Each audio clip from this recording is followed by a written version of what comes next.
Welcome everyone. We'll just give 1 minute for a couple more people to come on.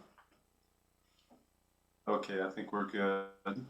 Hello and welcome to the HarvestPlus Sasakawa Africa Association side event for the Tokyo Nutrition for Growth Summit 2021, entitled Biofortified Crops, a Practical, Scalable, Nutrition-Sensitive Solution for Smallholder Farmers. I'm Peter Goldstein, Head of Strategic Communications at HarvestPlus, and I will be moderating this event. During the event, you may submit questions in the chat box at the bottom of the Zoom screen, and if you like, you can also specify which speaker to address your question to. If we can't get to your question during the session, we will respond by email afterwards. There's also a translation button available at the bottom of the screen for translation into Japanese. For our speakers who have slides, we will advance the slides for you, so please say next slide when you would like the slide to advance. Note that there will likely be a slight time lag for changing the slides, so please be a little bit patient with us. Just to start off, for those who may not be familiar, biofortification is the process of breeding common staples such as rice, wheat, beans, maize, and cassava to be naturally rich in essential micronutrients, particularly iron, zinc, and vitamin A. There's now hundreds of varieties of these biofortified crops available in about 40 countries, and those were bred using conventional crop breeding methods, not through genetic modification, although that is possible. It is a response to widespread micronutrient deficiency, which is known as hidden hunger, in many low and middle income countries around the world, which is causing serious health and developmental problems, holding back people as well as their countries. It is a nutrition response that's really geared primarily towards smallholder farming families who typically cannot afford or access nutritionally diverse diets. And with the summit starting tomorrow, we're very excited about the opportunity today to inform this high-level event with our distinguished lineup of speakers and panelists. We will seek to identify what key stakeholders, such as governments, businesses, and funders, can do to ensure that this proven, practical, cost-effective, and complementary nutrition strategy benefits millions of more people. And I should note as well that several of our speakers today are from Nigeria or based there, and 1 in 5 sub-Saharan Africans live in Nigeria, making it a very important country on the continent. We'll be looking at that country as a kind of case study example of how we can scale up biofortification.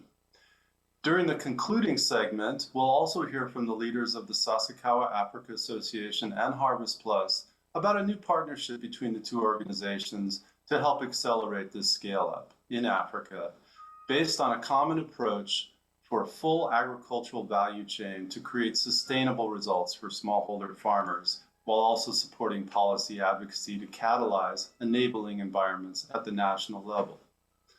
So with that, I'm going to turn to our first speaker, who is Mr. Yohei Sasakawa, who's the chairperson of the Nippon Foundation, which is the primary funder of the Sasakawa Africa Association.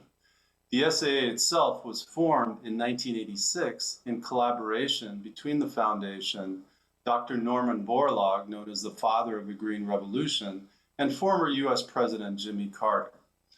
Unfortunately, Mr. Sasakawa was not able to join us in person today, but he has provided a welcome video. Why don't we go ahead with the video? Thanks. Mr. Olusegun Obasanjo, former president of Nigeria. Mr. Arun Barao, HarvestPlus CEO. Sasakawa Africa Association Chair, Dr. Ruth Onyango, and Vice Chair, Dr. Amit Roy, and agriculture researchers and extension workers. I'd like to first pay my respect to your endless effort in achieving food security and positive nutrition in the developing countries through agriculture. I would also like to express my gratitude for having been given this opportunity to address you today at this gathering. One world, one family. This is the fundamental philosophy of the Nippon Foundation. It is a core of our humanitarian activities across the boundaries of politics, religion, race, and national borders. Sasakawa Africa Association was and is no exception. The year was 1984 when a great famine was declared in Ethiopia. More than 1 million people, including women and children, suffered extreme famine. Seeing this, my late father, Ryoichi Sasakawa, together with the Nobel laureate Dr. Norman Borlaug and former US President Jimmy Carter, established SAA in 1986 to provide humanitarian assistance. Africa at that time was facing chronic food shortage. Temporary emergency food aid alone would not have solved the underlying cause. In order that no child would ever go to bed hungry, SAA took its assistance to the farmers. Through increased food production, smallholder farmers, who are the mainstay of agriculture in Africa, would become independent and improve their livelihood. Yet in retrospect, 35 years of history was not in any way a smooth road. SAA has faced many difficult problems. However, each challenge was overcome with a spirit of never giving up. As a result of having worked on hand in hand with the farmers, tremendous improvement in food production has been achieved. Having come this far, SAA is once again ready to direct its focus for further development of agriculture in Africa. It has now placed nutrition-sensitive agriculture as one of the 3 major pillars of its activities. Until now, the major goal was to improve food productivity to end hunger. But with the current strategic plan, I firmly believe that it will be possible to improve the growth and development of children and to maintain the health of the farming communities. I am very happy that such undertakings of SAA have led to the conclusion of partnership agreement with HarvestPlus. I would invite full cooperation from the experts present today and hope that together we will achieve the realization of Africa filled with hope. Thank you.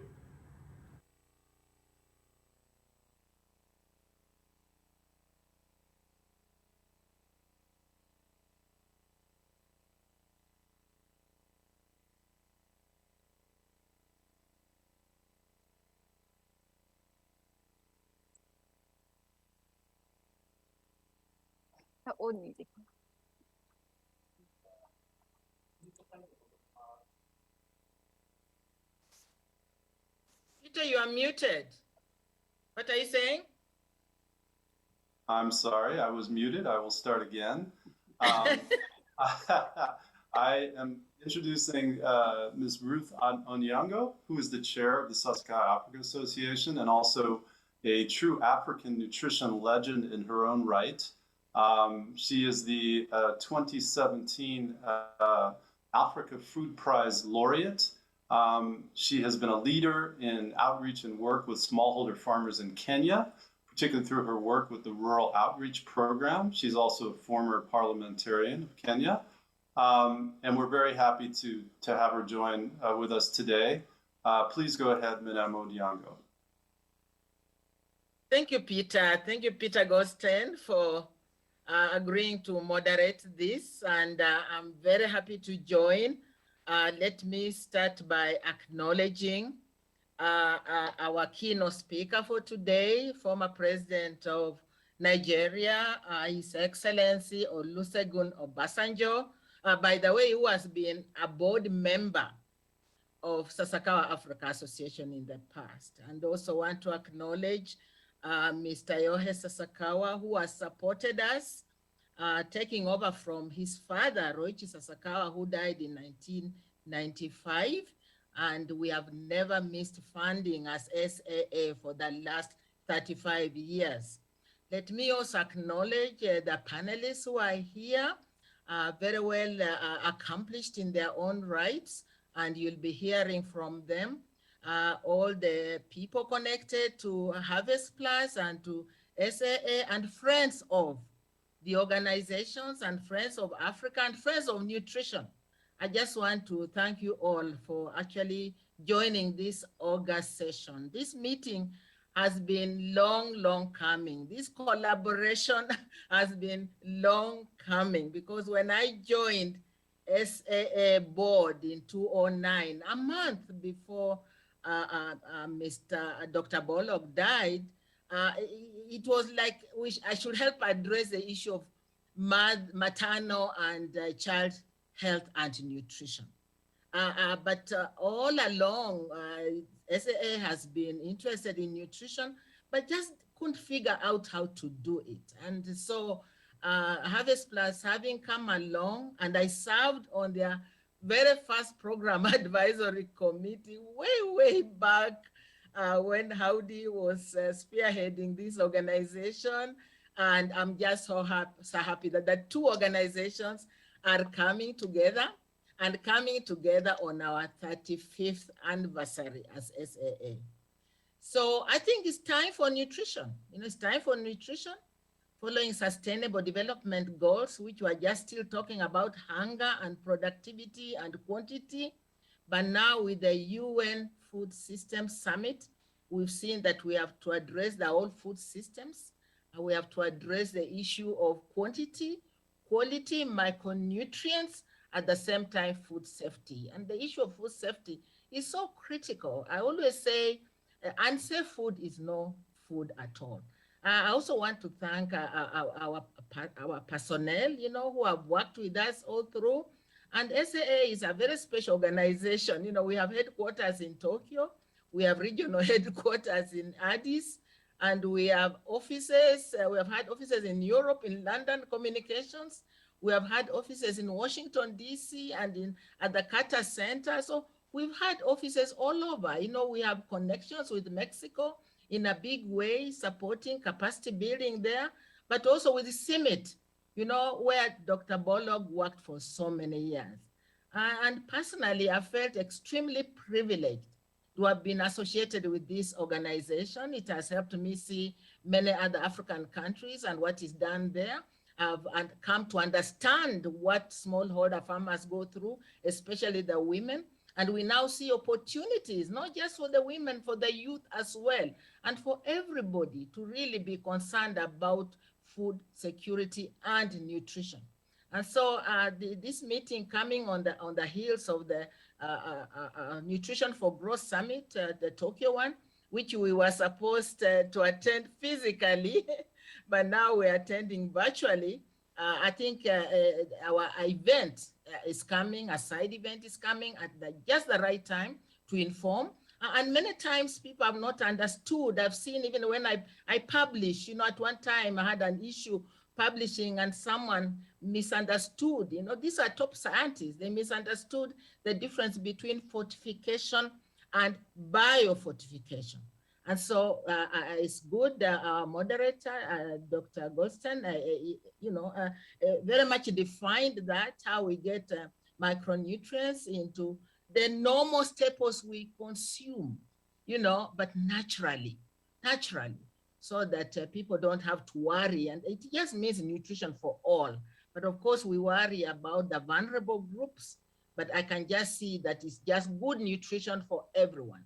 Our challenge, therefore, then is, how do we get governments to adopt this to a large extent? And like you said, you know, every fifth African is Nigerian, but there are so many of us who are not Nigerian who need to actually make sure that our nutrition is properly addressed in our various countries. And you know, Africa has 54 countries, sovereign states, and each one has to deal with its own issues. I wish we could do this collectively. So let me just invite everyone and to just say thank you.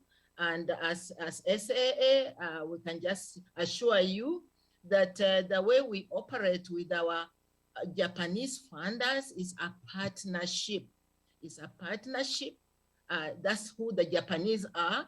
They are funded us for 35 years non-stop. And we just need donors who really care about getting rid of this scourge of malnutrition, of hunger, that they look at long-term funding and making sure that you capacity build the people who are supposed to spearhead this within the countries themselves. And as you know, the Sustainable Development Goal number 17 is partnerships.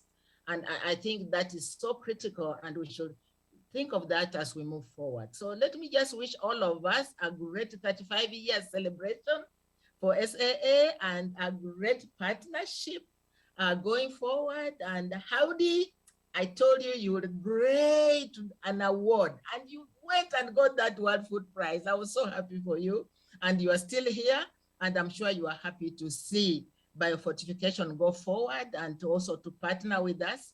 And I'm happy also to have Dr. Amit Roy, who is Vice Chair to me at SAA, and who is also on the board of HarvestPlus. So welcome everyone, and let's move forward and enjoy this session. Thanks a lot.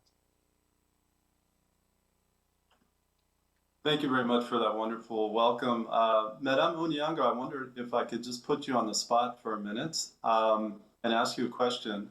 Obviously, as a former parliamentarian, obviously in the government with a lot of experience dealing with government, and you mentioned, of course, the importance of government's backing what we're trying to do here in terms of improving nutrition for smallholders. I wondered if you could just comment very quickly, how do we, what is the best way to generate that interest? What are the challenges and opportunities to engage senior officials in governments to make sure that we get that kind of backing? Thank you very much. Yeah, thank you, Peter. You know, actually, I've found out that biofortification is not viewed the same way GMOs are. Like in Kenya already, we are promoting zinc and iron-rich beans. In other countries as well, Rwanda, I've seen that going on. And I think the best way is to make sure you meet parliamentarians who are concerned with this matter, maybe committee on agriculture, committee on environment as well, and trade, and begin to engage them to understand what biofortification is. That's the best way. You start from there. And as I said already, if we can do trials with farmers, doing demonstrations with them, because the regulations, at least in Kenya, they are not as strict as they are in regarding GMO. So that's the best way to go. Thank you. And by the way, to make seed available, Peter, it's no point telling people plant this and use this, and the seed, good planting material is not available. And investing in making sure that you get to those smallholder farmers, and for farmers, seeing is believing. Seeing is believing. Yes.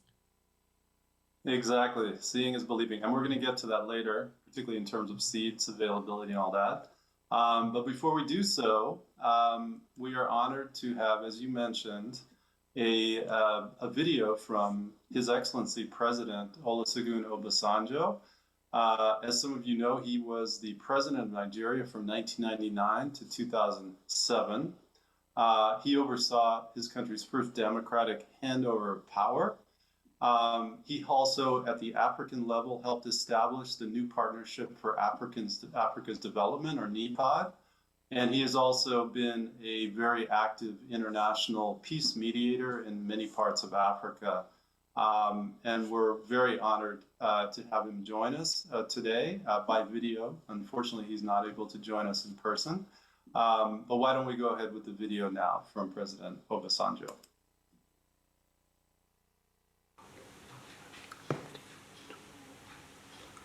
Your Excellencies, distinguished ladies and gentlemen, the global community is facing a number of serious challenges, including climate change, COVID-19 pandemic, rapid population growth, persistent youth unemployment, and environmental issues such as soil degradation.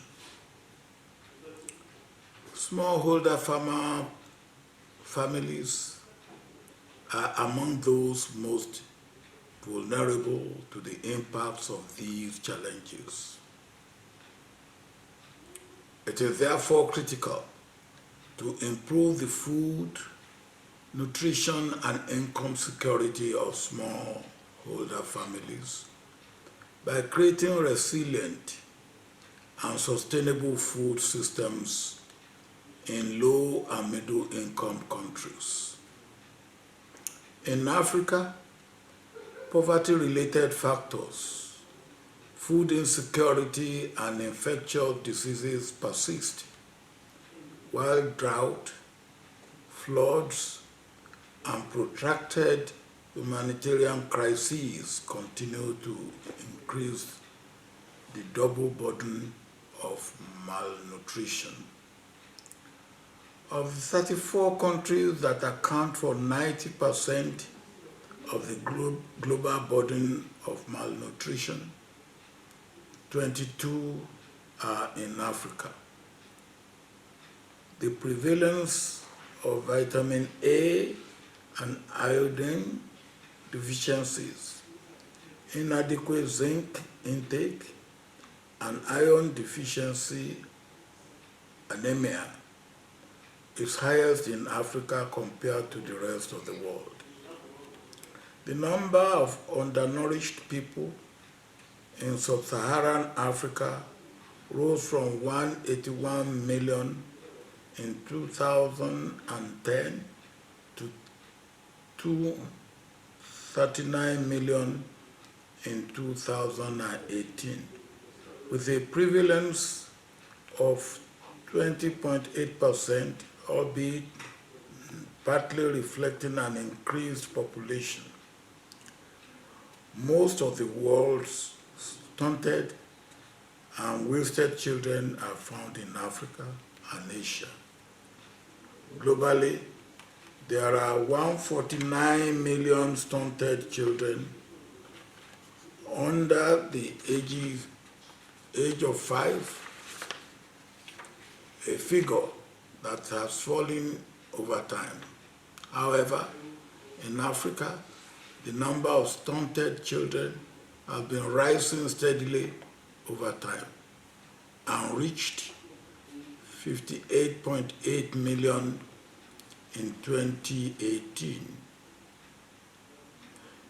In the same year, nearly 50 million children under the age of 5, representing 7.3% of the total, suffered from moderate to severe wasting worldwide. In Africa, the number was 14 million, representing 7.1% of children. Meanwhile, Obesity is now recognized as one of the most important public health burdens facing the world today. 40.1 million children under the age of 5 were overweight by 2018. Of these, 9.5 million children are in Africa. One of the underlying causes is the commercialization of food production, processing, and distribution, which is correlated with a decreasing number of smallholder farming families, poor dietary diversity, and increasing household dependence on purchased food. The increasing consumption of processed food and reduced physical activity are among the key drivers of this increasing double burden of malnutrition in Africa. The negative effects of low agricultural productivity also prevent communities from achieving their full potential because it makes them predisposed to poverty and malnutrition. The resulting lack of essential micronutrients in their diets leads to high rates of stunting, anemia, blindness, weakened immune system, and vulnerability to diarrhea and other infectious, as well as physical and cognitive developmental impairments for children and adolescents.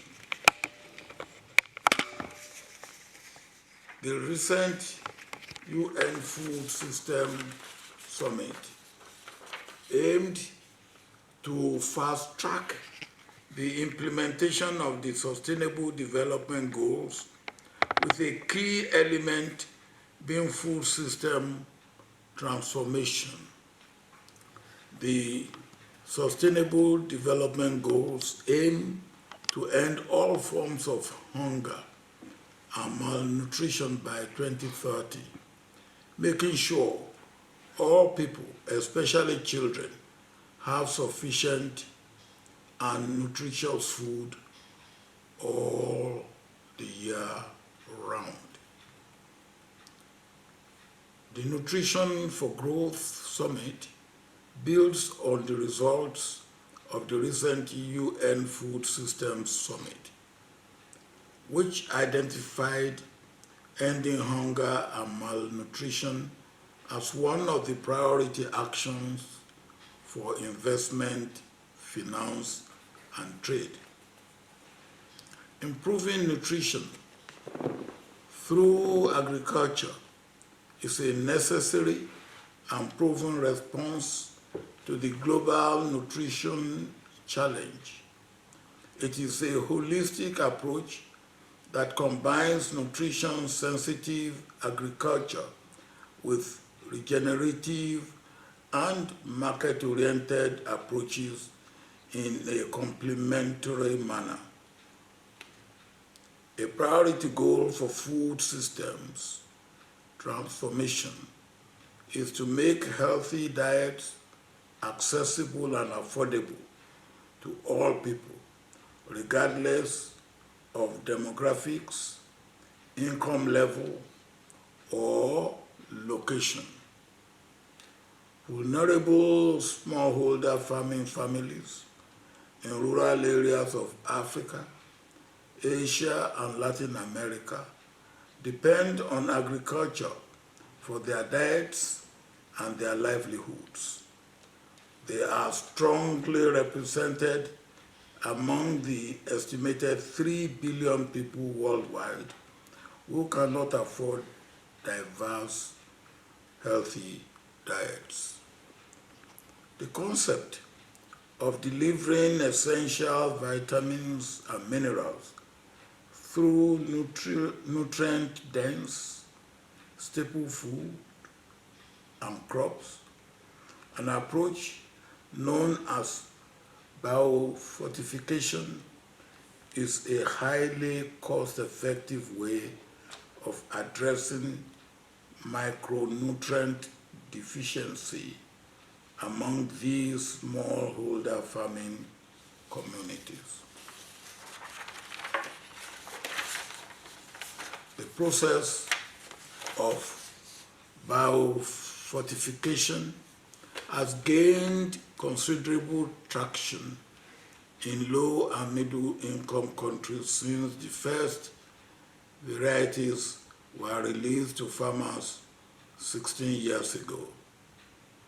There are now nearly 400 biofortified crop varieties of 11 common staples available in over 40 countries, reaching about 10 million farming families. But this barely scratches the surface of the need for them among rural communities.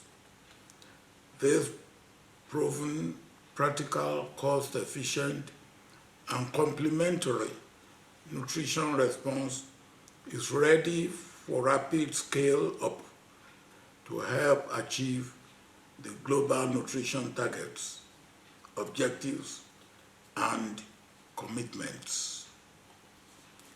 The Copenhagen Consensus, a leading global development think tank, ranks biofortification along with other food-based approaches and interventions that reduce micronutrient deficiency among the highest value for money investments for economic development.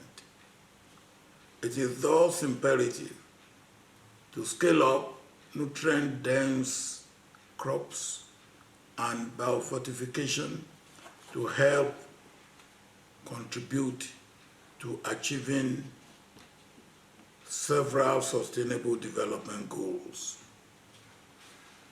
Endorsements and new commitments by national governments, multi-sectoral organizations addressing the nutrition sector, the private sector, donors, and global institutions are needed to mainstream biofortification within crop and food systems and make these crops readily accessible to smallholder farming communities.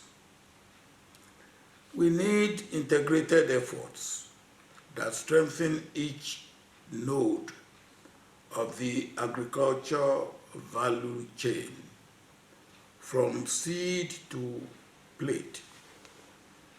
We need to prioritize biofortified crops in tackling malnutrition and hidden hunger through policy interventions and funding commitments that strengthen innovative technology development, delivery approaches, and capacity enhancement. For example, here in my country, Nigeria, the federal government and several state governments have made strong commitments to scaling up biofortification to benefit the country's more than 38 million smallholder farming families.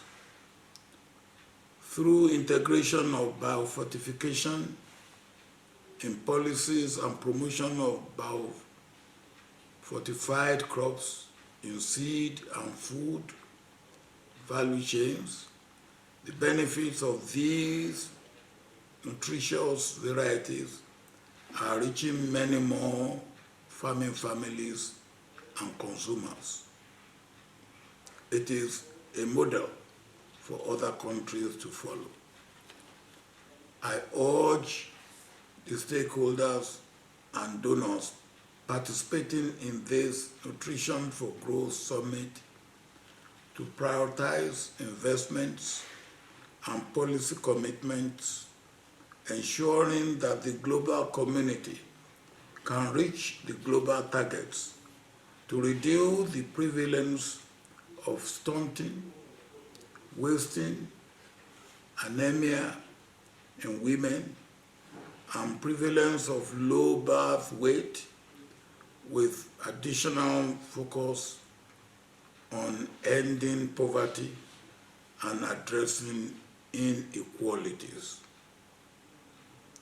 This requires international cooperation to ensure investments that include training and support for relevant stakeholders on sustainable agricultural practices, processing and consumption of nutritious crops, agribusiness, and on food diversification and gender-sensitive awareness raising on nutrition.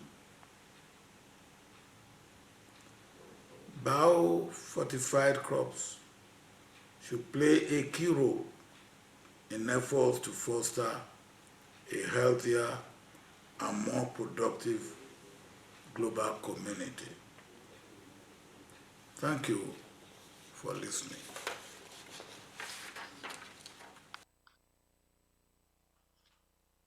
Great, that was fantastic. And of course, we want to recognize former President Obasanjo as a very big champion for biofortification in Nigeria.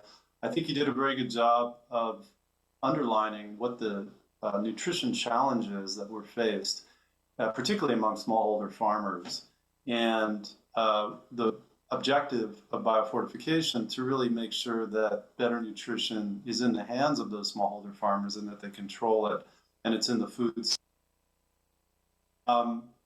We had hoped that our next speaker would be Mrs. Essie Omoaful, who's the Director of Nutrition of the Ghana Health Service, who is going to talk a little bit more about the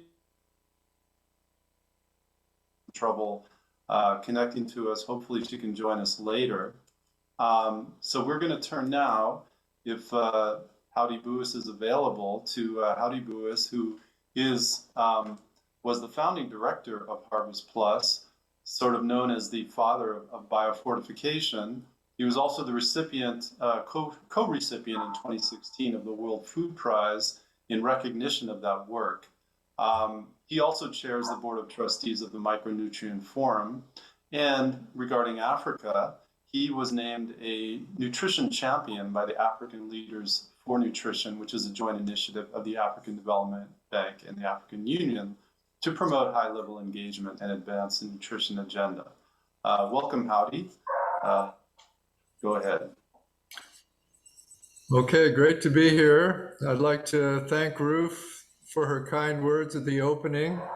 And I'd like to thank you for the opportunity to address you today to give you an overview of the HarvestPlus experience.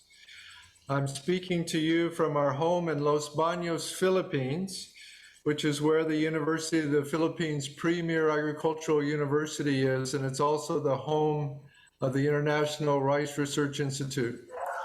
So if I could have the next slide. There is no one strategy that will solve the problem of mineral and vitamin deficiencies. A mix of strategies is required. Each has its own particular comparative advantages and drawbacks. Some can be implemented relatively quickly, which relieves current untold suffering, but these tend to be more expensive. Are governments willing to maintain recurrent expenditures year after year for shorter term strategies? Agricultural strategies are lower cost, but take longer to implement. A theme that I will return to later is whether policymakers have the patience and perseverance to pursue longer term strategies that avoid the same recurrent costs year after year and are more resilient and sustainable. Next slide, please. When the issue of mineral and vitamin deficiencies was first recognized, the nutrition community began with programs to provide supplements and food fortification, which filled the gaps but did not directly treat the underlying problem of poor quality diets. For example, 10 billion with a B vitamin A supplements have been given out over the past 20 years to preschool children, saving millions of lives. The cost is $1 to $2 per supplement. Countries must continue to spend year after year for supplements and food fortification. Next slide, please. This simple stylistic diagram makes the point that it is much more cost-effective and sustainable for agriculture to supply a higher percentage of the minerals and vitamins that people need at affordable prices, as represented by the green shaded portion of the rectangles, which represent total mineral and vitamin requirements. Initially, the nutrition community was focused on filling the yellow gap in the diagram, not growing the green supply of nutrients from agriculture. Next slide, please. As we look to the future, we can break down the specific activities to be undertaken within agriculture into two broad groups. First, those activities which focus on food staples, which must increase the density of minerals and vitamins. Consumers already eat maximum amount of food staples. Second, those activities which focus on non-staple foods must seek to increase the quantities eaten. Fundamentally, the second strategy is only possible if incomes can be increased and food prices can be lowered. Both broad strategies need to be pursued simultaneously. Next slide, please. I have heard some people say that food staples lack minerals and vitamins. This is not at all an accurate statement. Lack is not the right term. Rather, food staples are not dense in minerals and vitamins. The absolute intake of minerals and vitamins from food staples is the result of multiplying quantities consumed times the density. The first term in this multiplication, quantities consumed of food staples, is a high number. Thus, as this slide shows, milled rice in the Philippines provides a very significant proportion of a wide range of minerals and vitamins in diets. In fact, no single food in the Philippines provides more minerals and vitamins than rice. Food staples actually are an important source of minerals and vitamins in the diets of the poor. The objective then within the sub-strategy of focusing on food staples is to increase densities. Next slide. I myself have worked for more than 25 years to promote and implement a strategy of biofortification through plant breeding. This picture shows a deep orange maize developed through conventional plant breeding, which is high in vitamin A. Africans eat white maize, which has no vitamin A. But vitamin A deficiency is widespread in Africa. The orange maises are high yielding and sell for the same price as white maize. Getting Africans to substitute orange maize for white maize in their diets will go a long way toward eliminating vitamin A deficiency at no extra cost to consumers. Next slide. Several types of biofortified crops are now released in 40 countries and are in testing for release in more than 20 additional countries. Some crops have more iron, some crops have more zinc, some have more vitamin A. Next slide.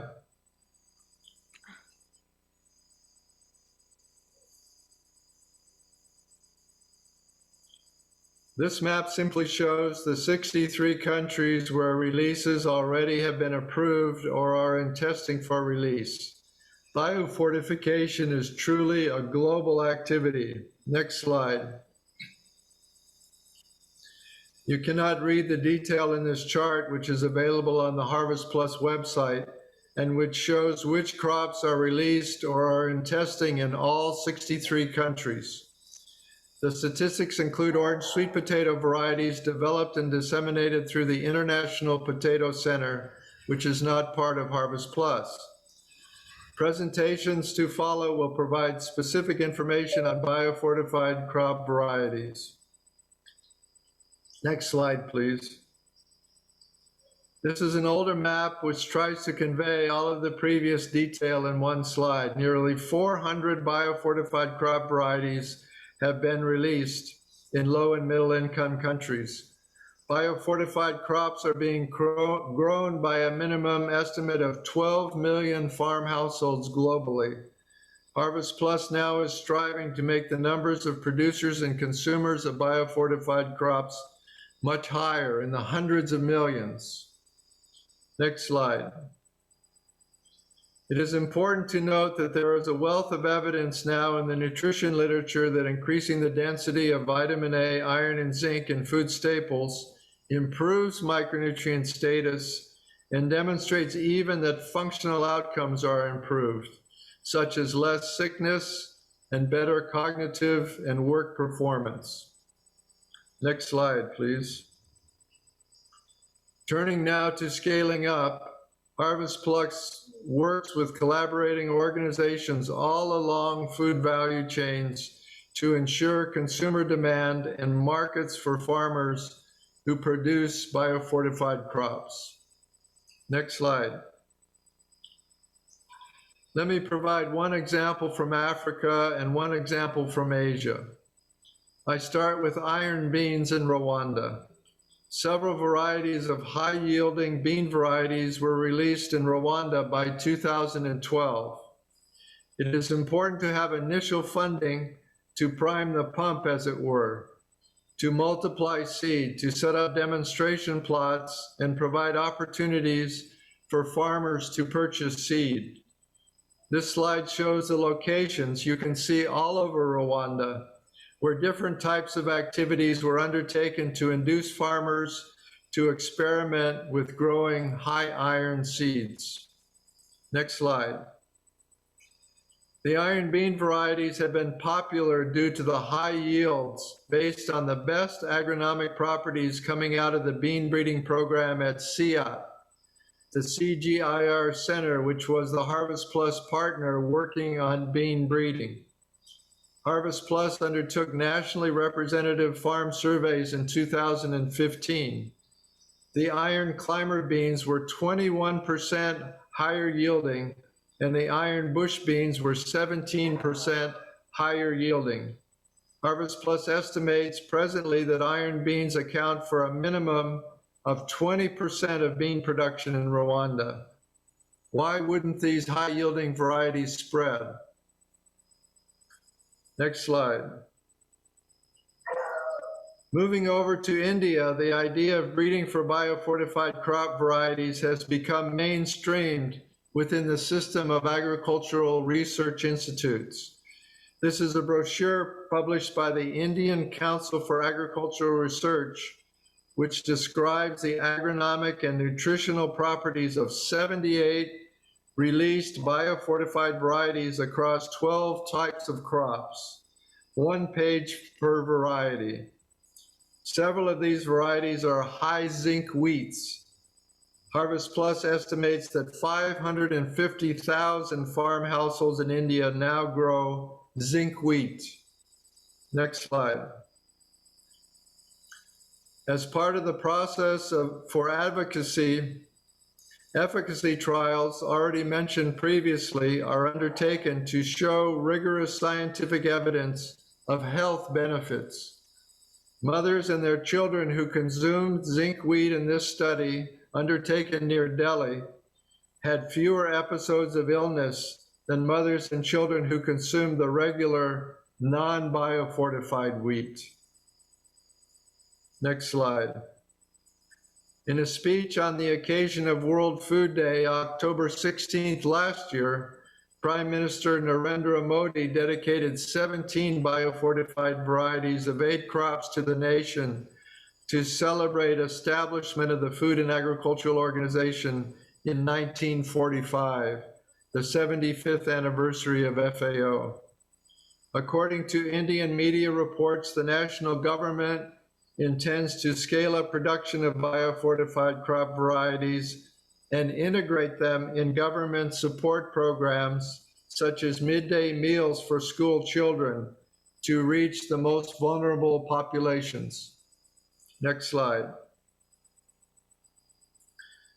I turn now to vegetables, fruits, pulses, animal products, those foods which are already dense in minerals and vitamins. In my opinion, the fundamental strategy should be to increase the supply of specific key foods that can contribute importantly to nutrient intakes, where supply can be increased cost effectively through public policy and investments. There are 2 fundamental points to make. First, the primary objective is to lower the price of these specific foods. Second, these specific foods will vary greatly by country, depending on dietary patterns. Next slide. Let me make a few final comments on the resolve or lack thereof of agricultural policymakers to work with the nutrition community on reducing malnutrition and improving health. First, let me make the quick point that focusing on staple foods offers advantages under the COVID pandemic. Dietary quality is worsening as incomes fall. There is a continued high levels of consumption of food staples, of course, and a government focus on ensuring food staple supplies. Food staple approaches to increasing density offers extra minerals and vitamins at diets at no extra cost to consumers. Apart from the short-run concerns about COVID, to address malnutrition, we need a mix of all approaches, short-run nutrition direct, such as supplementation and commercial fortification, and long-run nutrition smart interventions that treat the underlying causes and make the foundation of food systems more nutritious. It is a matter of finding leaders and champions for each individual approach and persevering. We need to bring in more funding under the overall nutrition umbrella. Next slide, please. Although they are cost efficient, sustainable, and resilient, a drawback to agricultural approaches are the long gestation periods. It takes many years, often decades, to have large-scale impacts globally. As parents, we invest in our children's education over 20 years. Can policymakers and donors take the same long-term perspective with agriculture? The long-term payoffs are very high. Agricultural policymakers are accustomed to focusing on increasing agricultural productivity and rural incomes, reducing poverty.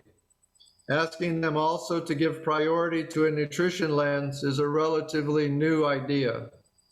Some progress has been made which might be discussed in the question and answer period. It is important to have positive examples to show which can incentivize further momentum. Next slide, please. In closing, let me read this quote, which has inspired me over many years. Such intimately related subjects as agriculture, food, nutrition, and health have become split up into innumerable rigid and self-contained little units, each in the hands of some group of specialists. The experts soon find themselves learning more and more about less and less. The remedy is to look at the whole field covered by crop production, animal husbandry, food, nutrition, and health as one related subject, and to realize that the birthright of every crop, every animal, and every human being is health. Next slide. This quote sounds very contemporary, but it was written in 1945. These ideas and concepts, broadly speaking, have been around for a long time, but it takes leadership and perseverance to put them into practice. Next slide. Thank you very much for listening, and I look forward to the discussion to follow. Thank you very much, Howdy. And I think as part of your presentation, the examples from Rwanda and India really show what can get done if there's a very strong level of commitment. And it has to be multi-sectoral, and it has to be among many different parts of the government. I just have a very quick question for you that's come in, and we'll do it very quickly because we're a little bit behind schedule. But someone wanted to know how, in a nutshell, how do we decide which biofortified crops will be introduced in which country? Wondered if you could give us a quick response to that. Well, the main criteria is you go after the main food staple. If you're in northern India, it's probably wheat. If you're in southern India, it's going to be rice. And then there are areas in between where they grow both rice and wheat. So you're really focusing on whatever the main food staple is, and that's the one that you want to replace, one for one, the non-biofortified for the biofortified. You'll have the largest impact that way. Great, thank you very much. Okay, without further ado, I think Miss Amwaful is still, she was here, now she's gone again. So I'm gonna switch over to Mel Luke. Just one second here. Sorry, we're having a little technical difficulty. Who's the regional director for the Sasakawa Africa Association. And he's going to tell us about what SAA has been doing in Africa to try to support smallholder farmers and how nutrition will fit into their program. Please go ahead, Mel. Thank you very much, Peter, for this opportunity to be able to bring into perspective what we do as Sasakawa Africa Association. And I also wish to thank Howdy for that insightful presentation. And Howdy is my mentor in biofortification. Everything I know about biofortified crops, I learned from Howdy. So it's good to be here again in this forum and listen to that insightful presentation. Now, we want to bring in an overview of what SAA is doing to be able to promote agriculture-based community nutrition approach. Next. Well, Sasakawa Africa Association was founded in 1986, as has been said before, and together with the Carter Center's Global 2000 program, which was merged together to have an operational entity, which has been known as Sasakawa Global 2000 until beginning of this year when it was merged into the larger Sasakawa Africa Association. And we've been operating in 16 countries in Africa, currently focusing in 11 countries, with country offices in Ethiopia, Nigeria, Mali, and Uganda, with the headquarters in Tokyo, and the regional office based in Addis Ababa, where I am right now. Next. The Sasakawa Africa Association has gone through a lot of experience in scaling up agriculture technologies. We are an extension organization where we engage in agriculture technology transfer, working together with the Ministry of Agriculture and many other partners to be able to realize the agriculture transformation with a specific focus in Africa. Well, our new strategic plan has been developed starting this year to be able to address the current challenges and trends which is affecting agriculture in Africa. And our hope and our vision is to support Africa, basically to fulfill its aspirations in building resilient and sustainable food systems through catalyzing knowledge sharing with African farmers and enabling food, nutrition, income security in their communities. We may not be that big, but through partnerships, what we do is to help catalyze the knowledge sharing with African farmers. And the strategic focus areas that we have the next 5 years to be dealing with sustainable, resilient, and regenerative agriculture response to soil degradation and climate change, so as to be able to generate surplus, improve productivity, generate surplus, and be able to increase income. Then the next, nutrition-sensitive agriculture, market-oriented agriculture, and tying all this together through a strategic approach where we'll engage in partnership with many different organizations, including HarvestPlus, be engaged in knowledge generation, knowledge packaging, knowledge transfer and adoption.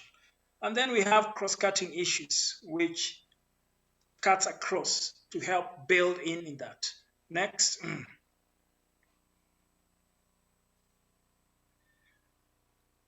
Well, if we look at some of these agriculture-based community nutrition improvement approaches which we've been carrying out, what we do basically, we've started promoting bio-fortified and nutrient-dense crops, help increase food purchasing power through market-oriented agriculture based and focused on sustainable intensification through regenerative agriculture. Next.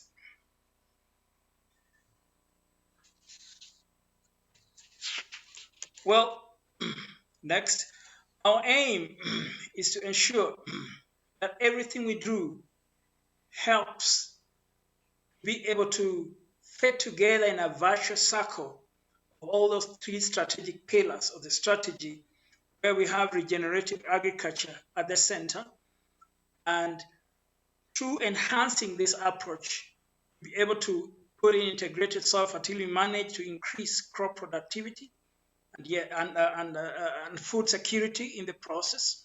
And our aim is sustainable productivity enhancement.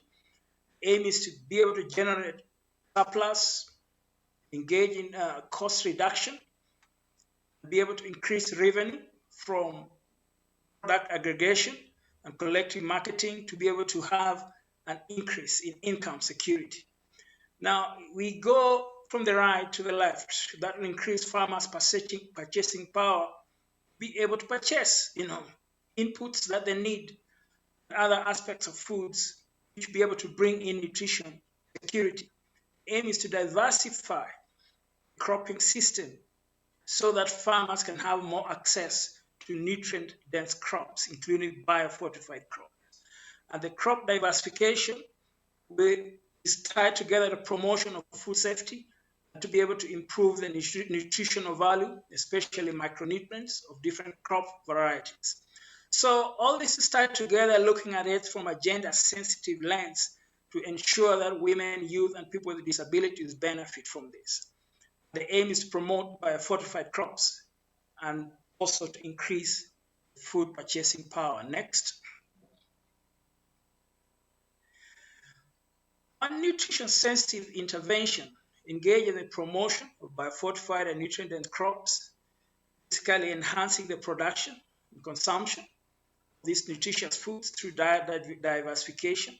We are engaged in a very niche area, post-harvest handling and agro-processing services to help improve quality, and where we engage in a lot of agro-processing services, as I'll mention in the next few slides. And all this is tied together to gender-sensitive nutrition approaches, so we make women, youths, and other aspects of gender areas aware of nutrition, be able to promote that field. Next. Mel, just to let you know, we're running a little behind, so if you could have about 3 more minutes. Thank you very much. Thank you. In a nutshell, our post-harvest handling agro-processing services is aimed to improve quality, and we introduce all kinds of post-harvest machinery for agro-processing services, improve quality, and be able to add value to the food to be able to generate income for all these farmers with whom we work. Next.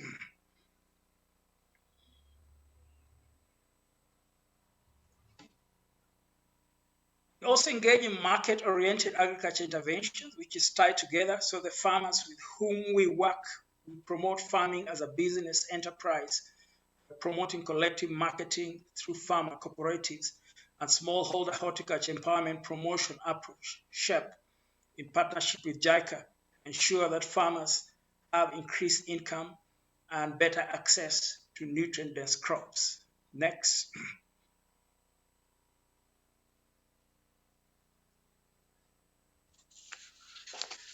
Lastly, all these are done through the integrated extension models along the entire value chain. We work through along the entire value chain from inputs to consumption to ensure that all our approaches and tools addresses each and every node in the agriculture sector to touch on farmers' lives in every single sector.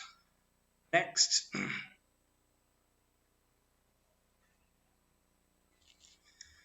The journey has been long, and we've been able to develop private service provision whereby we've been engaged in reducing labor intensity and high post-harvest losses, where we reach farmers in their own homesteads through all this agro-processing machinery.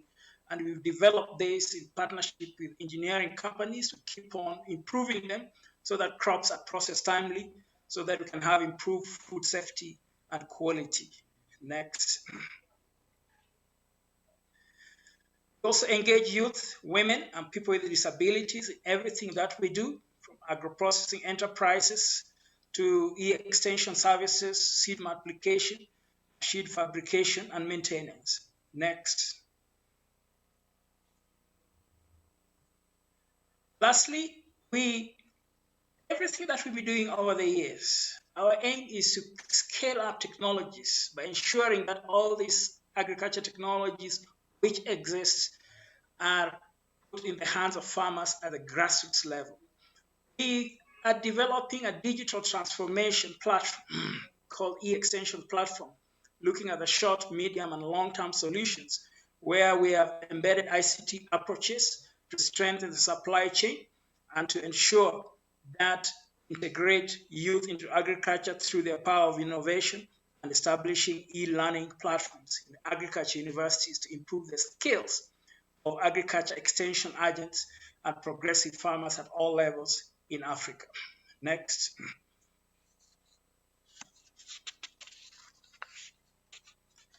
So in a nutshell, that's what we do. And we are always looking to keep on working with farmers. We work with farmers. That's our new mantra, where all decisions are made in a participatory manner to ensure that everything that we do, all the technologies we introduce, are adopted and scaled up for the benefit of farmers. And we look at opportunities to generate more funding for scaling up biofortification and nutrient-dense technologies and capacity building of champions to ensure that all these high nutrient crops reach the hands of farmers at the grassroots level in all these countries where we work in Africa. Thank you very much, and we'll continue working with the farmers.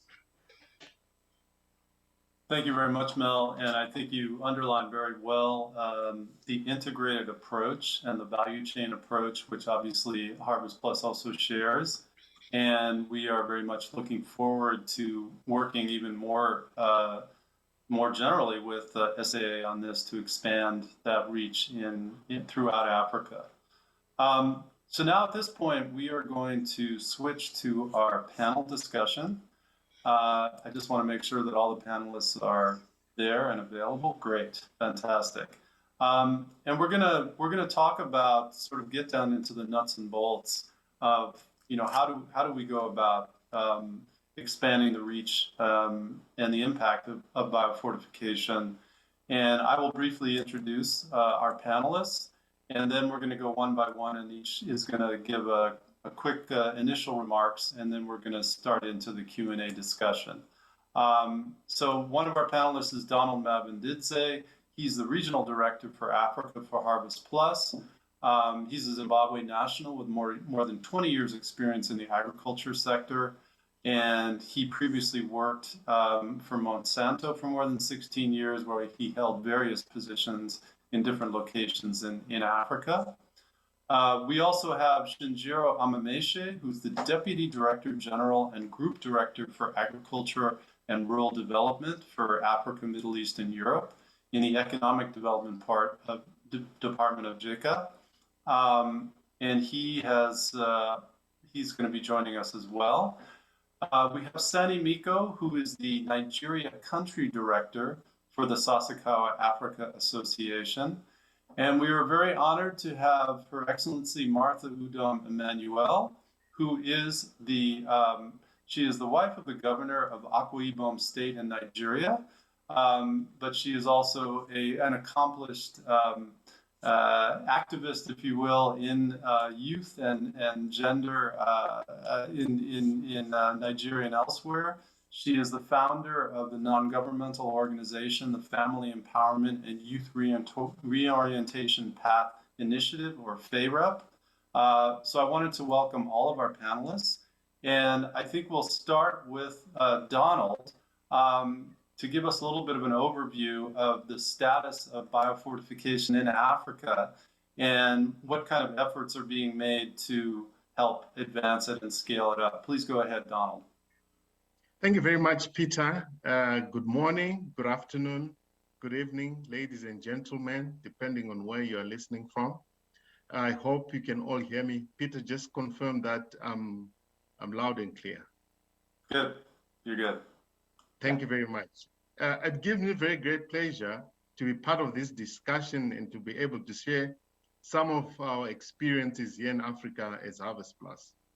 I want to begin by giving a brief overview of our work that we've been doing here in Africa as HarvestPlus. You know, for the past decade, as already been outlined, HarvestPlus has been working on biofortification with various partners to complement other interventions such as industrial food fortification, supplementation in the fight against hidden hunger. We have targeted the traditional and popular staples because they're the most affordable food group for most communities. And generally in Africa, people eat what they grow. So working with various partners, we have been quite successful. And since 2004, HarvestPlus has supported the release of more than 200 varieties of biofortified crops in 15 countries in Africa alone. The varieties that have been released include those rich in vitamin A, namely maize, cassava, and sweet potato, and those rich in iron, and namely beans and pearl millet. I should say that research is still ongoing and is at an advanced stage to release crops high in zinc, such as rice and maize. And we are very excited about this work that is ongoing, because as you know, rice is a major staple that continues to grow in popularity on the continent. And this is coupled by the fact that zinc deficiency is also a major problem. A number of years ago, HarvestPlus began the work of scaling this innovation called biofortification. And to date, we estimate that more than 6.5 million households are growing these biofortified crops in more than 32 million people are benefiting in Africa. We are just at the beginning of this scaling phase, and we know that we've got a very long way to go because the problem of malnutrition in Africa is dire. It is said that nearly 3/4 of Africans can't afford a healthy diet, and more than 50% can't afford a nutrient adequate diet. And we believe that biofortification can make a significant contribution in mitigating this problem. To achieve the scale, we realized that we needed to follow a value chain approach, as Peter was outlining. And we needed to crowd in different types of partners, which are both private and public, and so that we could create a long-term sustainability through this work. And so through our strategy of catalyzing scale, we work to ensure that there is adequate supply of quality seed and planting material. And for example, in Malawi, working with the national program, this has led to the release of 10 varieties of vitamin A maize, 3 varieties of high iron bean, and 8 varieties of sweet potato. And also in Malawi, we've been working with private and public systems to facilitate availability of early generation seed to various companies so that we can make biofortified varieties available, more widely available to farming families. As you know, as you might probably be aware, early generation seed availability is a big problem, and we have been working to solve that problem in Malawi. The second pillar in our strategy is to stimulate demand along the whole value chain using a combination of commercial and social models depending on the context. And I can just give you an example. We have been working on a project to commercialize high iron bean, vitamin A maize, and cassava, vitamin A cassava value chains in Nigeria, Kenya, and Tanzania, where we are working with various communities and commercial enterprises to raise awareness and interest in these biofortified crops. The third pillar in our strategy in advancing and enabling environments is making sure that we create that environment that advances this enabling environment. We have been advocating for the inclusion of biofortification in policies, programs, budgets at country level, at regional level, and even at continental level. And just to give an example, this has led to the inclusion of vitamin A maize in the government the government of Zambia's input subsidy program. And another example is in Zimbabwe, where biofortification has been incorporated as a major component in the government's food fortification strategy. Our fourth and final pillar is that we see ourselves as a thought leader. And in this area, in this area of biofortification, and we work to marshal evidence and support independent research in nutritional impact, adoption, and cost effectiveness. We convene experts and stakeholders to share knowledge, lessons and know-how in the area of biofortification. And for example, in Uganda, we have set up a biofortification technical working group together with the Minister of Agriculture. And this is a platform that consists of a cross-section of stakeholders coming from public, private, and even academia, which meets regularly to deliberate and explore ways of continuing to advance this technology in Uganda. And I should say we also have similar platforms in most other countries. Peter, I think I'll stop here, and I'm really looking forward to the questions and discussions to follow. Thank you. Thank you very much. And I think you really underlined again the importance of the vibrant value chain to really make it worthwhile, not only for farmers, but also for others that are active in the value chain to really invest in biofortification.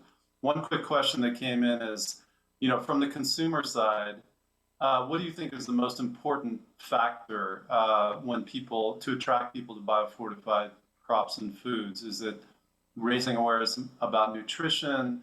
Is it a price issue? Is it the taste of the crops and foods? What do you think are kind of the key elements in a nutshell, very quickly? Okay, so in a nutshell, Peter, the most important element is raising awareness, making sure that consumers are aware of the nutritional value of the crops, of these biofortified crops. And in most instances, it's just a matter of substituting a non-biofortified maize, for instance, with biofortified maize. And it's the same ingredient, but just raising the awareness is the most critical that we have seen in our experience at HarvestPlus. Excellent, thanks again.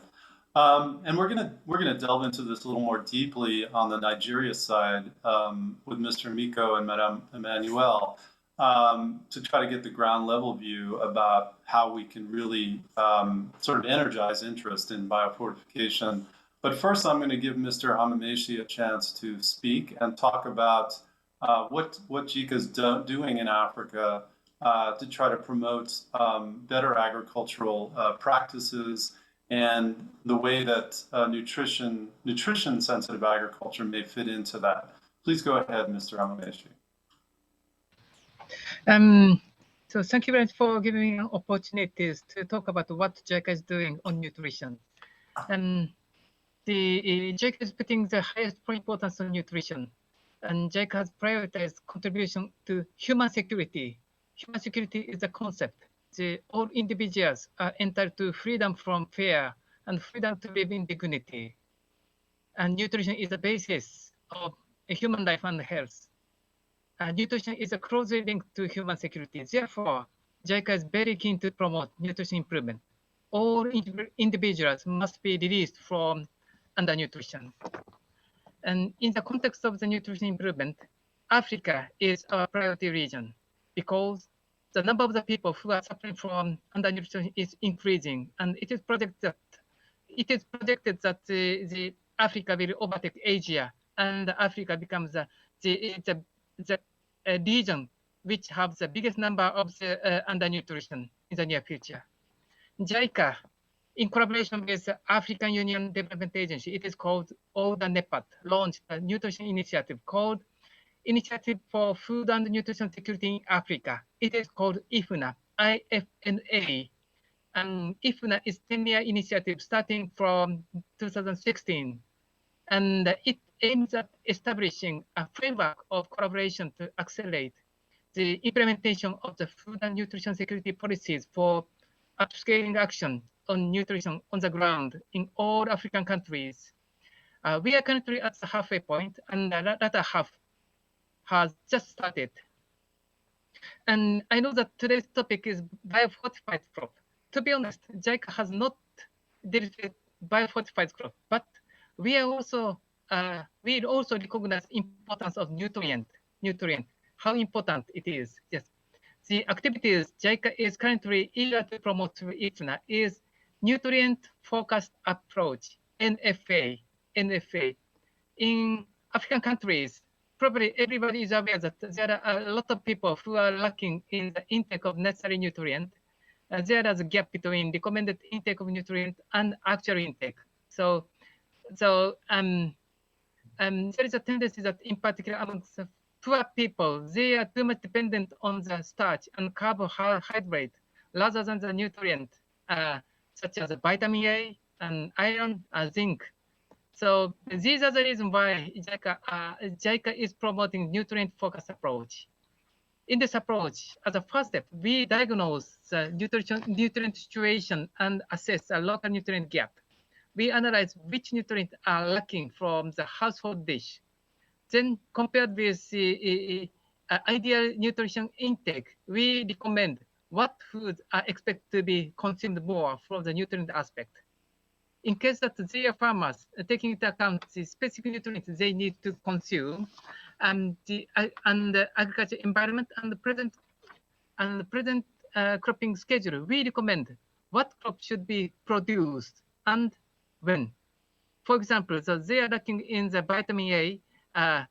We might recommend tomato is best crop for production because tomato contains a lot of lycopene, it's vitamin A.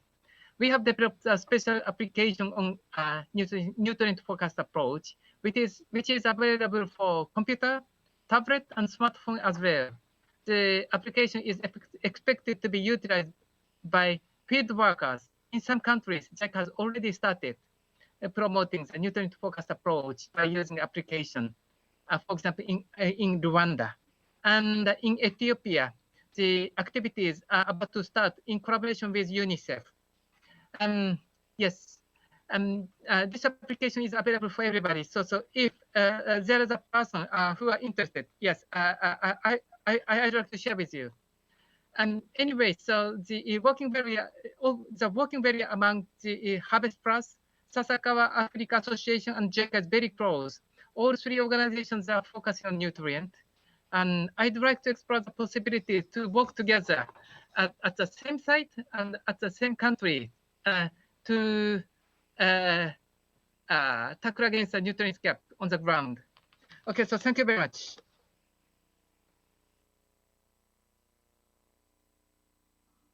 Thank you very much.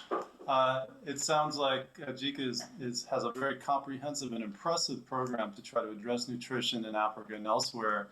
And it sounds like, even though you're not already working with biofortified crops, it sounds like they could play a role in helping you achieve your objectives. So it would be a great topic of conversation.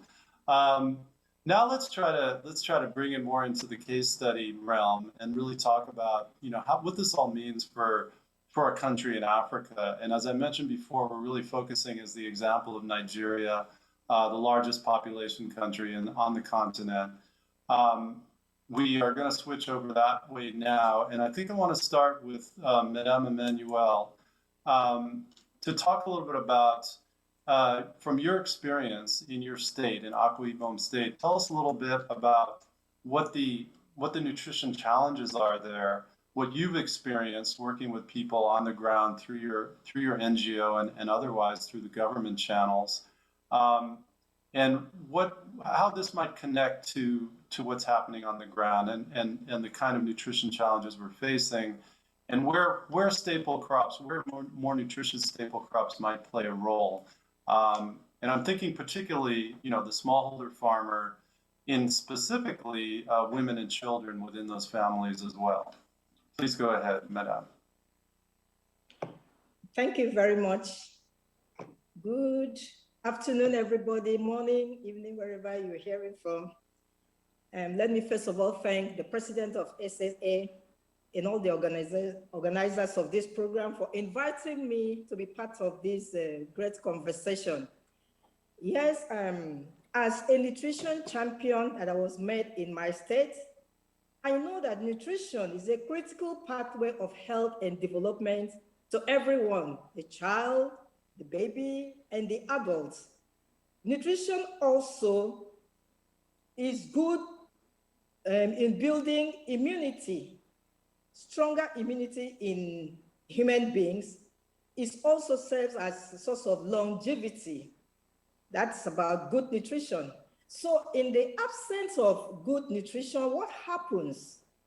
In my state, for instance, I was made a champion of nutrition, and we realized that somehow lack of knowledge about how to go about getting good nutrition from rural people. When I came on board, we started a campaign sensitization, especially on bio-fortified crops. I want to thank HarvestPlus. They have been of great help to us in the state by introducing bio-fortified crops like cassava, vitamin A in cassava, vitamin A in maize, and sweet potato. Now, how do we get the people to accept this? We have to lecture them. The initiative by the state governments, carried out by the state government, is to distribute these bio-fortified crops to all local farmers in the state. Not just distribution, we have to attach trained people, trainers to train them how to make use of the fortified crops and stems given to them. Apart from the crops, there are value chains. There are different ways you can process the bio-fortified crops that can be helpful even to babies and small children. And this has been done by the state government, setting up processing machines that will help in processing of the bio-fortified crops to different varieties that can be consumed by our rural women. Talking about the bio-fortified crops, it goes a long way to help because it's not everybody, especially the rural women, that have money to buy supplements, especially vitamin A supplements. They can't afford it. So making sure that they key into planting bio-fortified crops has really helped in terms of nutrition, curbing the menace of malnutrition, the malfunction of the micronutrient that it's supposed to get. So the state government initiative is to distribute the crops and the stems free of charge to all local farmers. They also train on capacity building. Who are the people to be trained? Our youths, the women. Those are the people that are the forefronts in agriculture. When we had nutritious food fair last year in my state, courtesy of HarvestPlus, then they will showcase so many varieties of food that can be produced from bio-fortified crops. And we had to tell our people, you can key into this. You can use this in your homes. They are cost effective. They are not expensive, especially like vitamin A, cassava vitamin A, they process it to various variety of products. Apart from the stable gari that we made from it, I hope you know what gari is. That's one of our stable food. We process it into different things. They can make it in form of cereal. The same with vitamin A maize. So the initiative is very, very welcome. The state government has keyed into it. For the past 10 years, they've introduced Bio-Fortified crops in the state, and we are still looking for more. The challenge is availability of these stems and crops, which I believe at the end of this meeting, they will look into it, making it available, because it's not about sensitization. When you sensitize people and they buy into it, the next action is, where can we get these products? Where can we get the stem? Where can we get the crops? So my coming on board is to sensitize women. In my own NGO, every quarter I gather women, especially pregnant women, because you are what you eat. That I believe. If you take in healthy food, the child that will come forth will be healthy. So we need to train, especially pregnant women. You need to buy into eating Bio-Fortified crops instead of going for supplement, because they can never afford it. So what we do is we gather them every quarter. We teach them nutrition aspect of it, the health aspect of their lives, how to balance your nutrition, how to eat well, where to go to when you are sick. All this is what we are doing. I am doing as a governor's wife and with my NGO. Just last week, I was sponsored by Vitamins Angel. They gave us some multivitamins, especially vitamin A, to give to children in the state. But that's not enough, because how many people can afford that? If I'm not able to give vitamin A, what can they resort to? Bio-Fortified crops, which will replace what they could have bought with money. So I really believe with continuous sensitization and implementation and provision of those crops and stem Bio-Fortified crops to the people, it will help to eliminate hunger and poor nutrition, malnutrition, especially kwashiorkor in the lives of our children and all that. So I want to thank the development partners also, that we are very much open. The state government is open. We are still pushing. The government is very, very much interested in the nutrition of our people. They are doing everything possible. Like the next planting season that is coming, government is going to distribute crops, stems, and seeds free to farmers across the states. That's what the Akwa Ibom state government is doing. And I believe that's what Nigerian government, as from national, is also doing. And I'm speaking for my state because I know that's what we are doing. We are trying to eradicate poverty. And we are saying to everybody, you must go back to farming. And you don't just farm, you don't just plant, you must plant improved variety crops and stems. That's what we are doing in the state. Thank you very much. Thank you so much, Madam Emmanuel. That was incredibly inspiring, and we can see why you're such an effective champion for biofortification, because you really made the case very well. I think you underlined as well maybe a point that we haven't made as well as we should, which is that biofortified crops and foods are particularly geared toward those who are most vulnerable nutritionally, that is to say, young children and women, particularly women of reproductive age. And that the crops, by the way, are actually bred with nutrition targets for those, to meet the needs of those particular groups. And so we think it's wonderful that you are, trying to promote that both as part of the government and as part of your NGO. And Donald, just noting what she said there about, maybe we need more supply there in Nigeria of stems. So we'll just note that down as we go forward. But thank you so much. I wanted to ask you one quick question. What is the most challenging thing that you face when you're trying to convince smallholder families to adopt biofortified crops? What is the big resistance that you get, and the thing that we need to take into account? The resistance we get is because they are not used to that kind of crops or that's what we are bringing to them, they find it difficult to buy into it. They are not sure whether what they will get will be okay. So to convince them, a trial will give them some samples. Okay, you go and try it. If you like it, come back for more. So the resistance we get at first is rejection. They don't want to. They have been used to what they have been planting. This is a new thing. We don't know how it's gonna be. But when they give them samples, go and try. When they try it and see that it's good for them, then they now come back to us. So the most thing is that resistance. Then another challenge is the culture of, how do I even put it? Where non-availability, not culture, non-availability of these crops. Those are the two major challenges that we have. Non-availability of the crops and the culture of rejection at first time. Great, thank you very much again.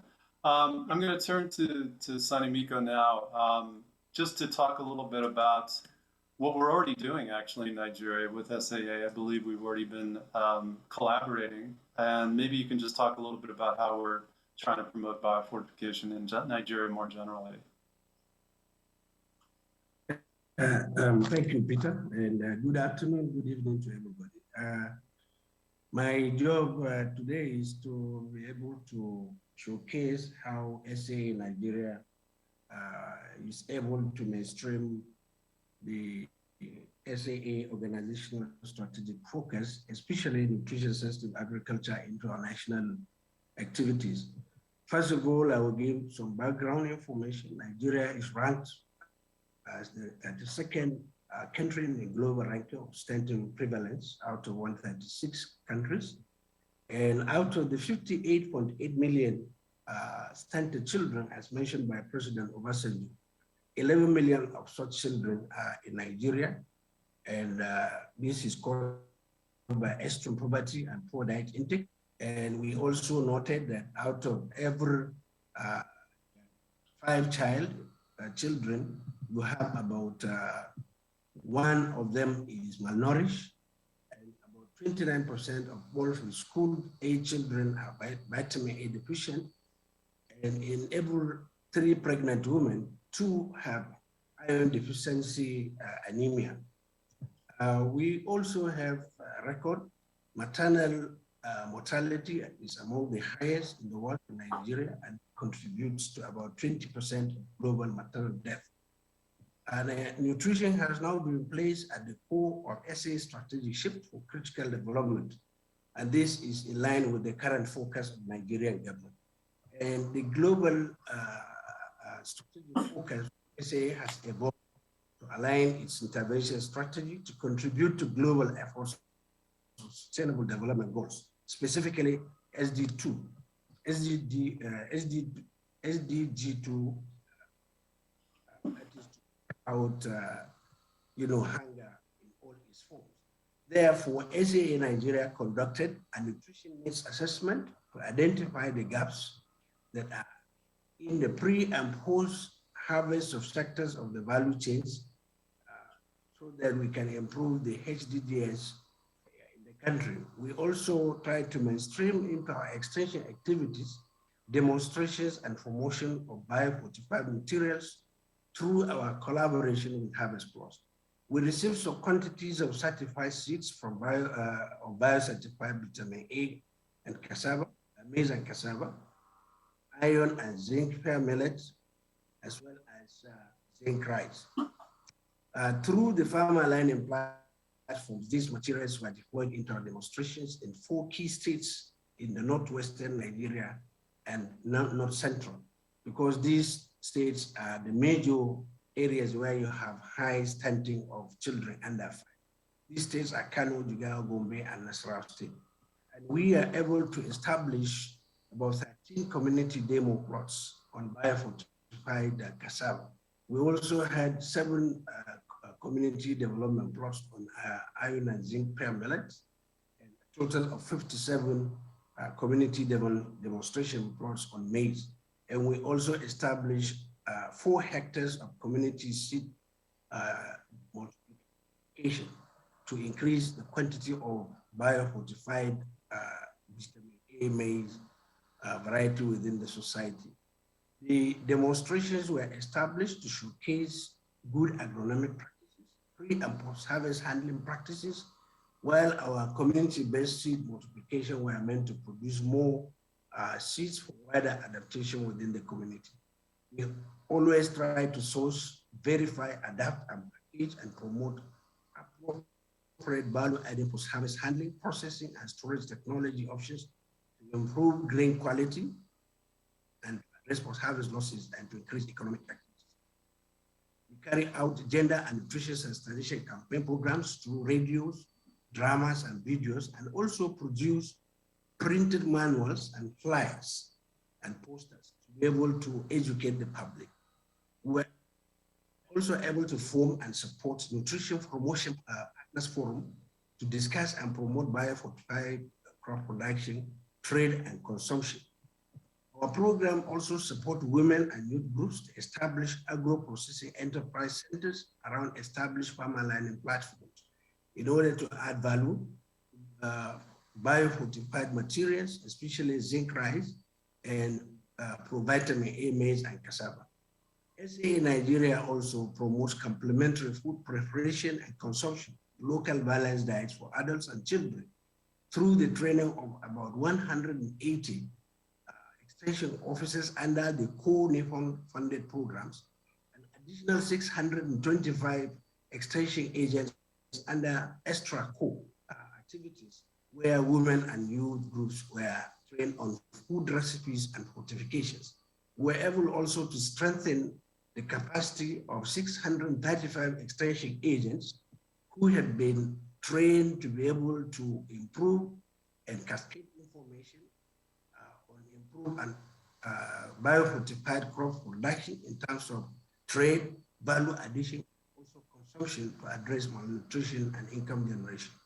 These extension agents were able to step down this training to additional 32,200 farmers within this year. And they were able to introduce and promote production of bio-fortified crops through preparation of a variety of local balanced diets. They were also able to have popular discussions on radio programs that is being carried out weekly in order to educate the public on how to reduce child stunting through preparation and consumption of nutritious food using bio-fortified crops. We were also able to discuss on how best we can reduce food wastages and losses by training women, especially at the rural areas, how to harvest crops after harvest. And finally, we are able to educate farmers on improved methods of grain handling and storage, because these bio-fortified crops are very delicate in terms of handling and storage. And all this we are trying to do to promote the use of bio-fortified crops. And currently we are discussing with HarvestPlus to get additional seeds on zinc rice, additional quantity of orange flesh sweet potatoes, and also provitamin A maize that is in serious demand in all the locations where we operate. We have been also able to put a program on radio on how to consume, how to change the perception of consumers, because we discovered consumer preference in terms of the consumption of white versus yellow maize. This is what we discovered in Nasarawa State. Majority of farmers or consumers prefer the white one, but we have a program now that to educate farmers on the consumption of the yellow provitamins A maize. We are also trying to convince farmers, because production of the bio-fortified maize and the ordinary maize, they discovered there is no any pricing difference in the market. And so most of the time they are questioning why should they go into production of something that will not increase income into their pockets. So Sonny, we're running a little bit late, so we just wrap finally, up. our discussion is now trying to educate the public on how best to produce, consume, and also get involved in business deals on biofortified crops. Thank you very much. I think I'll stop here. Excellent. Just amazing work that's going on in Nigeria. Very quickly, because we are very, very short on time, and we need to get to our next section. But I want to ask, first I want to ask Sonny and Donald very quickly, you have 1 minute to respond. And given that Madame Emmanuel is here as well, this is a great opportunity for dialogue. What do you see as the priorities from the government side to help promote biofortified crops in Nigeria and elsewhere as well? But what do you see as the most important things that the government can do to help support this effort? Donald, do you want to start? Yeah, thank you very much. I think for me, there are two strategies really to promote biofortification. One is more short-term, like immediate. That's something that can be done, and the governor's wife just articulated it well. That is inclusion of planting material, be it seeds, be it cassava stems, into government programs, seed relief programs or seed distribution program. That's like short term. But I think the most effective way would be to incorporate biofortification and biofortification strategies into policies and programs of the government, and actually translate that policy inclusion into actual investments that the government can make to ensure that biofortification becomes an integral part of the strategy that they have to mitigate against micronutrient malnutrition. So I would say those are, for me, the two most important strategies that governments can engage. Thank you. Sonny, do you want to add anything to that very quickly? I think you're muted. Just to add what Donald has said, I think one key area is publicity. The government needs to go into educating the public on the use and the need and the importance of biofortification, and also get into investing in a seed system that would vigorously replace the normal seed we have in the market. We've done it under the quality protein maize. We created what we call QPM villages, and we significantly went in to replace the normal maize with the QPM. And in those villages, you will never see any ordinary maize except the QPM, and it's really worked. So we need to invest in seed system that will quickly replace the local and the ordinary seeds we have, and also go into serious publicity to educate the public on the need for biofortification and consumption of biofortified crops. Thank you. Great. Thank you very much. Madame Emmanuel, anything you want to say in response that you would like the biofortification partners to be doing more to help in Nigeria, to give you the counterpoint on this? Yeah, I would like more collaboration in terms of supplying of what we need, these seeds, understand the biofortified seeds. That will help us a lot in the States. So that's what we want. We want more support. Thank you very much. And Mr. Amandese, I hope we've convinced you that biofortification is the way to go. Do you have any thoughts about what you've heard so far on the panel, or any particular questions? Okay, so thank you very much. Yes. From a broader aspect, yes. The biofortification is a part of the nutrition improvement. Yes. I totally agree with the first speaker. So here, he emphasized the policy inclusion. Yes, the policy inclusion and resource mobilization. These are very important. In order to realize that, yes, awareness raising for nutrition. These are very important. Thank you. Great. Thank you very much. And thank you to all the panelists. It's been a great discussion. And now we're going to move to our final concluding remarks. Our first speaker is going to be Makoto Kitanaka, who's the president of the Sasakawa Africa Association. Mr. Kitanaka, are you there?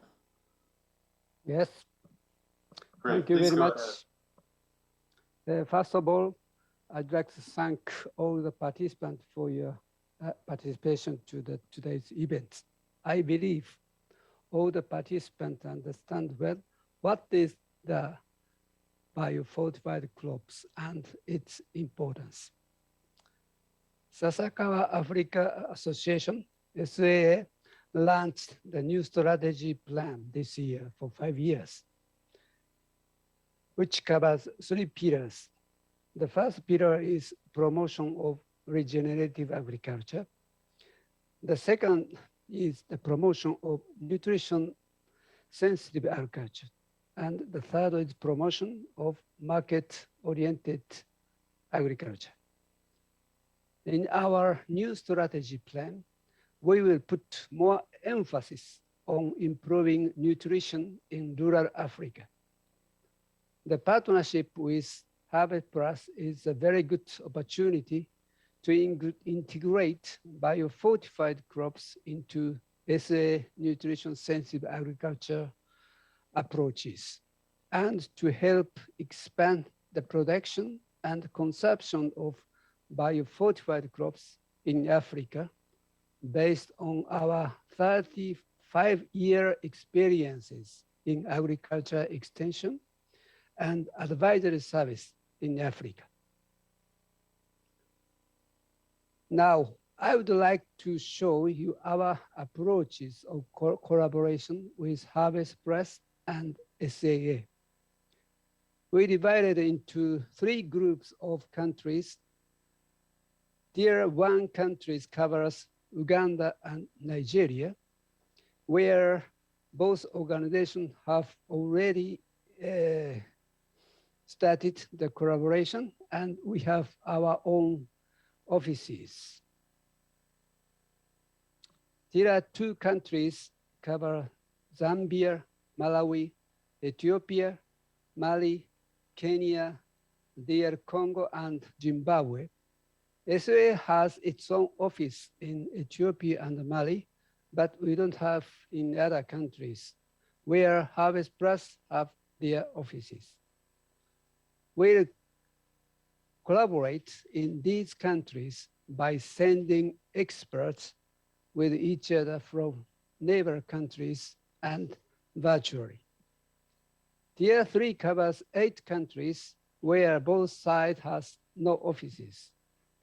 We are going to expand our collaboration based on the experiences of Tier 1 and Tier 2 countries.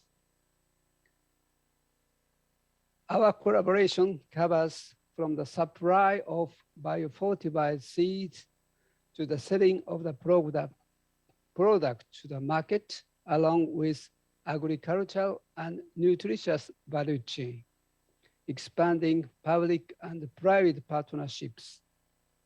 We also work together on policy advocacy and resource mobilization, organizing international and regional seminars and workshops in the continent.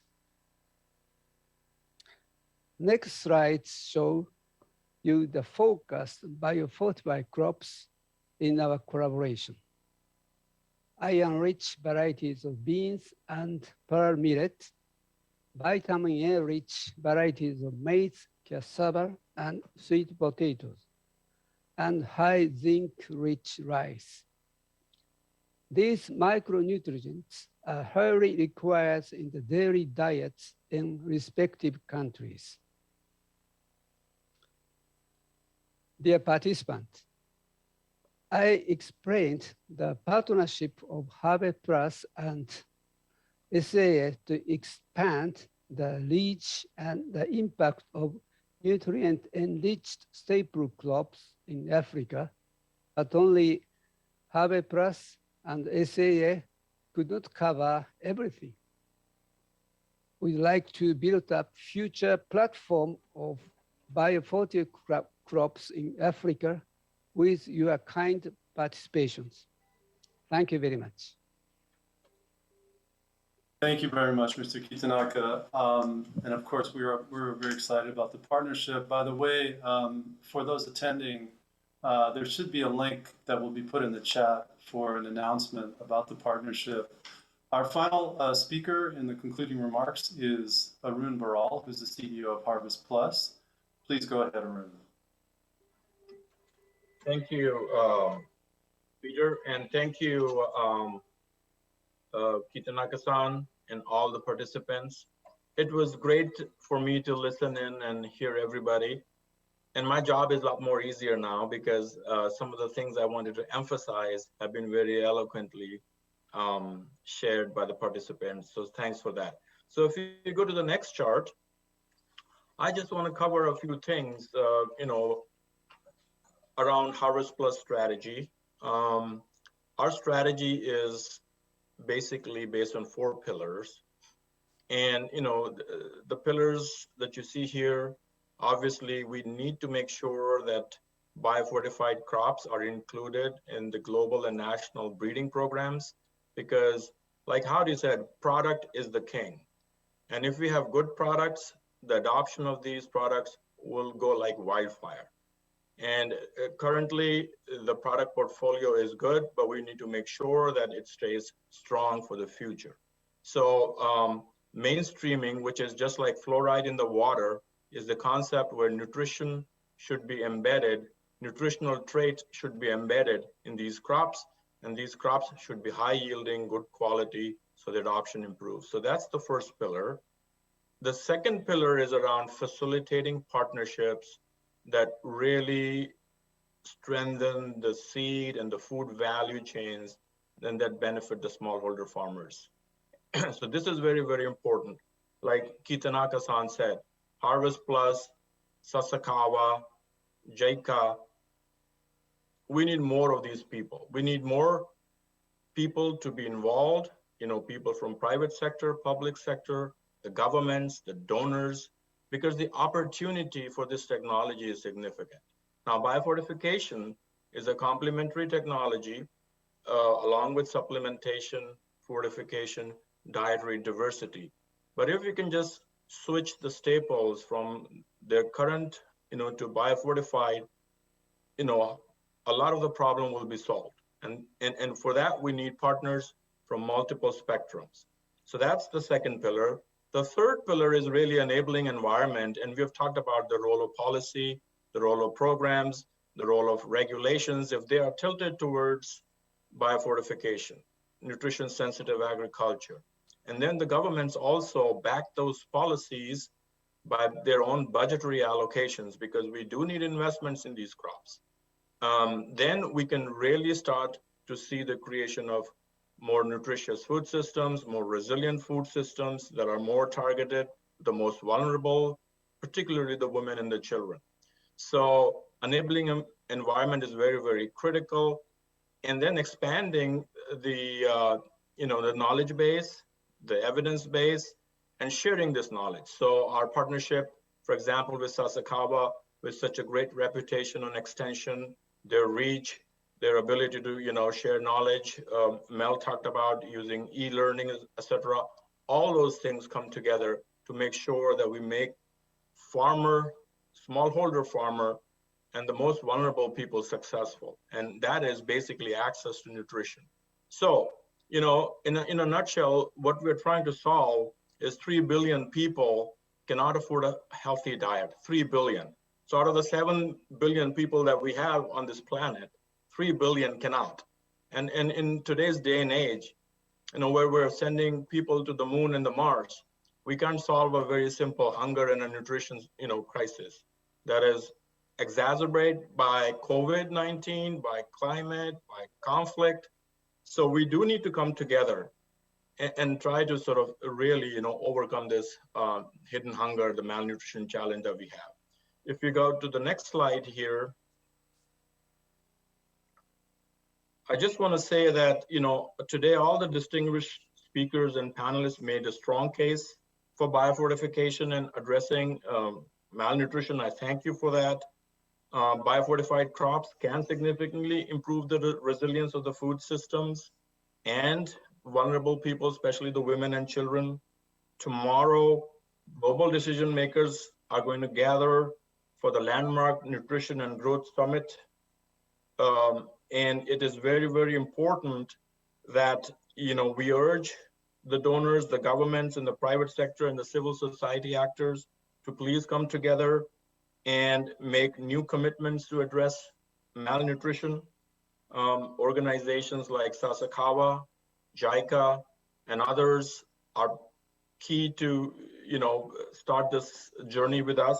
And we look forward to making these food systems more resilient and more nutritious with the help of all of you. So I'll stop here.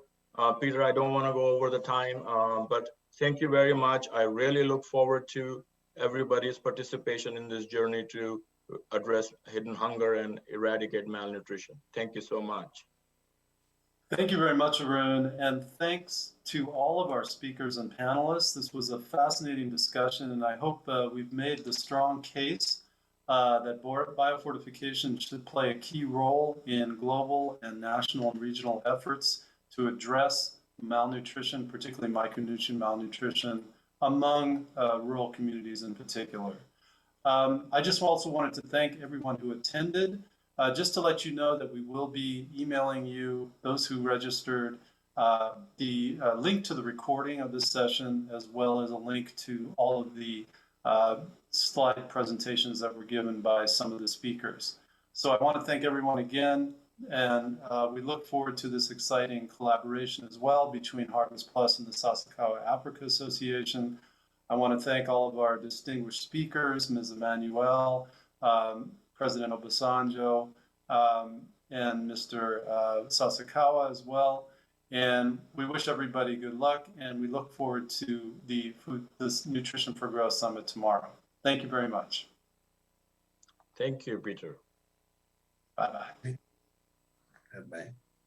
Thank you.